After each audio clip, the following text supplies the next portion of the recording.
What if I told you that one of the oldest metalworking traditions in the world was in the area that's now Wisconsin? Long before Europeans arrived, Native peoples in the western Great Lakes region had been making their own metal tools and objects for thousands of years.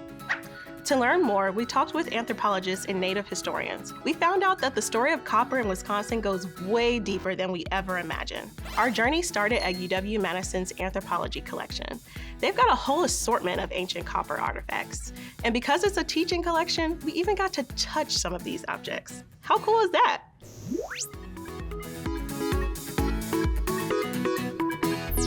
I hope this isn't a stupid question, but what is copper? Copper is a metal. It's a very soft one. It's not quite as soft as gold, but it's a lot softer than things like iron or bronze or brass. And it's very malleable, easy to work.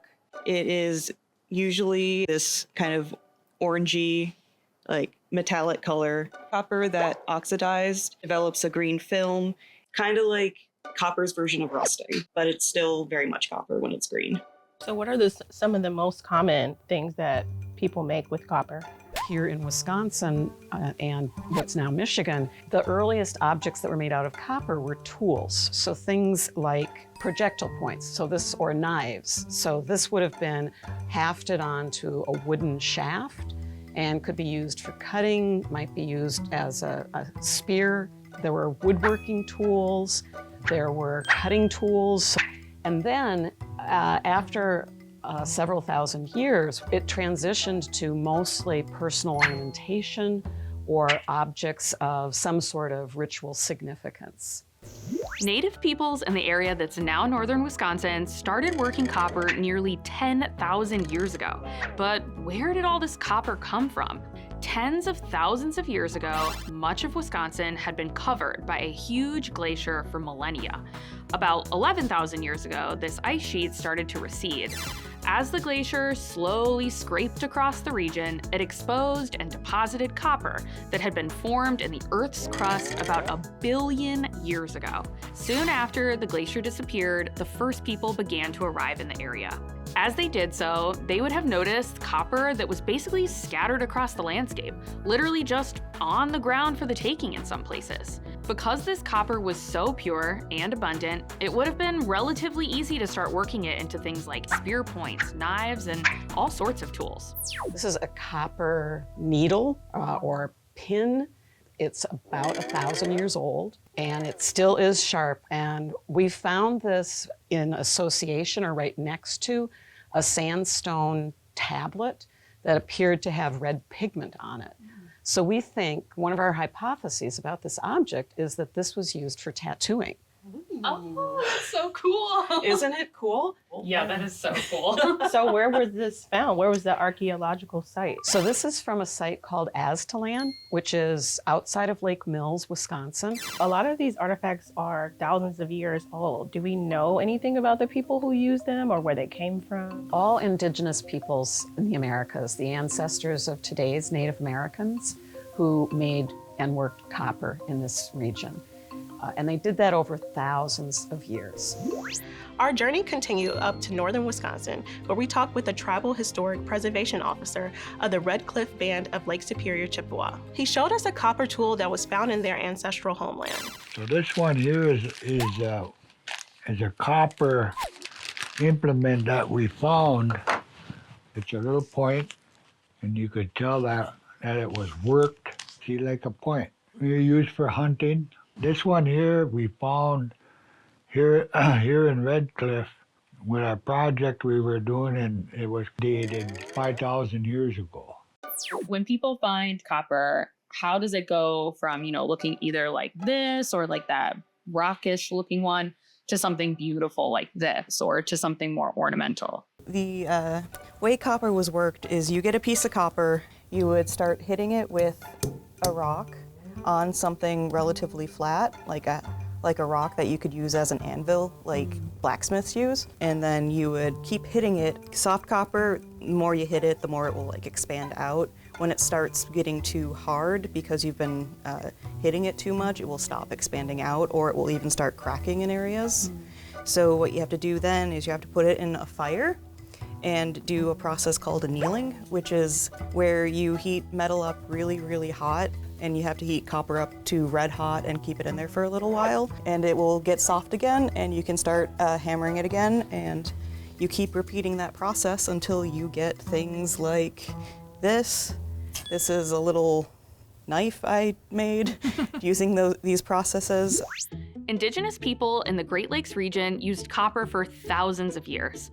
But around 3,000 years ago, they mostly switched from making tools to making things that were decorative or ceremonial, like jewelry. It's hard to know what exactly drove this change. Some experimental archaeologists have argued that it might have been due to the amount of time needed to make copper tools, much more time than it takes to make something out of stone. And the end result isn't necessarily better. It turns out that stone can be just as sharp as copper, and sometimes even sharper.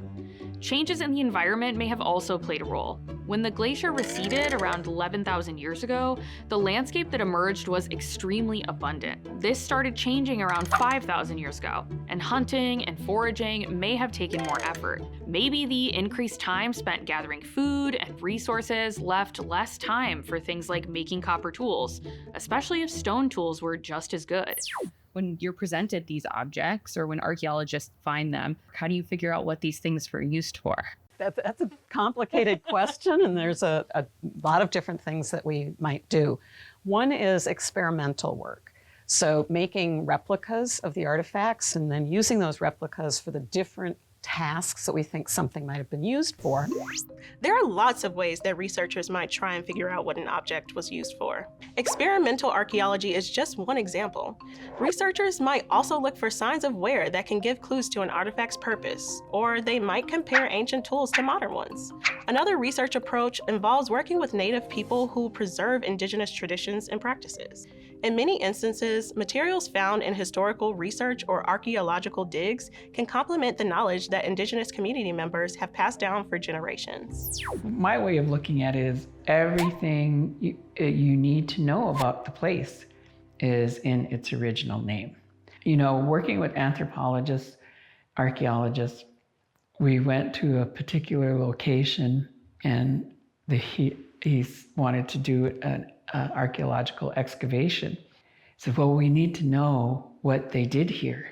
And I said, okay, but the name of the lake is Nibagaman. Ong at the end is a locative, it's a place. Niba is to sleep. This is the place to sleep. So what was it? The location he was digging up, he was finding all kinds of things in there. He said, there's a fireplace here, and there's a fireplace here. I'm like, yeah, you're gonna find all kinds of fireplaces here because this is the place to sleep. And you're gonna light a fire to stay warm. It's kind of like taking science and humanity and you putting it together, working together. And it kind of helps putting the puzzle together, utilizing science and also utilizing our stories and our oral tradition.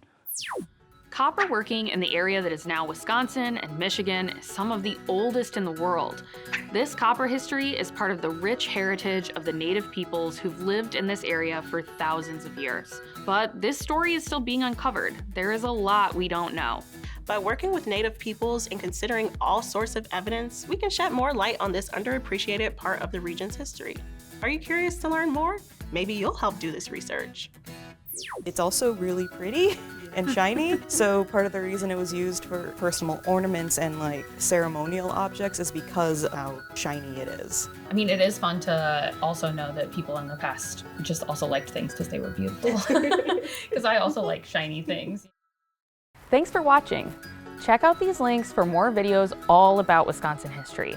If you want more free educational materials, including educator guides and ways to extend your learning, head over to our website at pbswisconsineducation.org.